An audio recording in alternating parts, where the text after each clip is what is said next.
Hi everybody, welcome to Tech Tip Friday. I'm Kurt Staley, that plastics guy, and I'm bringing you a tech tip that you can take to the shop floor with you today. And today's tech tip is based on a trial that happened on Monday at one of my film converter customers running our ECOrrect line of water-soluble resin. And typically, many customers, when they're doing their R&D work, they don't want to have a guy like me on site. They want to do it behind closed doors. Maybe they have a lab line or a dedicated piece of smaller equipment to run this type of film line, film product on. And it was kind of neat to see everything happening on full-scale production equipment right away. Now, I have plenty of videos from other customers in other parts of the world running the ECOrrect product, but this was actually my first time seeing it up close and personal. So if you are running a biopolymer or the ECOrrect product, I think there are some things you should know. Number one, purge the machine out. Now, the purge compound that I carry, Fresh Start, it's a great choice for you. You can't go wrong with it. The key thing is to evacuate as much polyethylene as you can from the screw and barrel of the film line. So the purge will help you do that, and it will create this nice little barrier wall between what came before, the purge, and then your new material.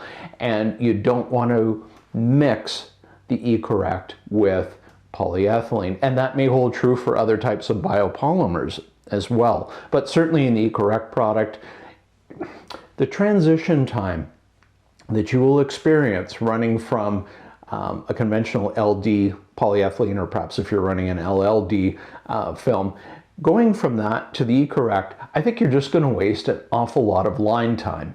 And line time, I mean, that's your bread and butter. You don't want to waste it. So purge and get into the biopolymer or the ECOrrect after. Now, I've talked about the ECOrrect being a drop-in equivalent for polyethylene, and it is, certainly insofar as the physical equipment is concerned.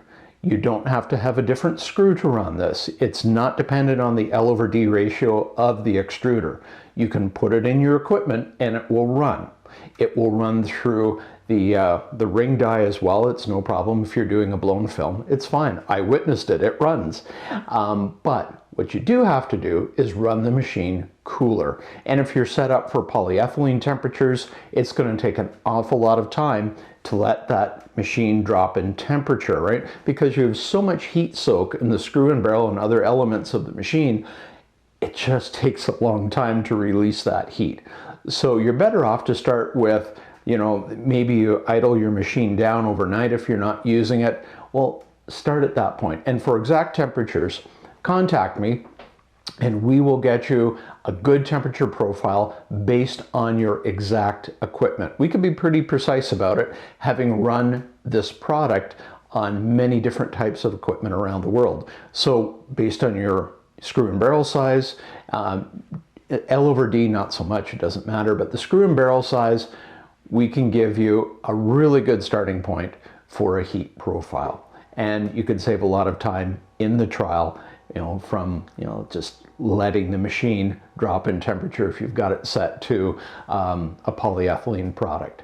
So I think the moral of the story is it's drop-in, but there's some tweaks you have to do with machine setting. Not unsurprising, because you are going to a different material. And talk to us, talk to me, and we'll ensure that we get you the best information to start so we can have a successful trial, minimizing your downtime, because that is indeed a hidden cost to you. And that's your tech tip. I'm Kurt Staley, that plastics guy. Have a great Friday, a great weekend, and make every day count.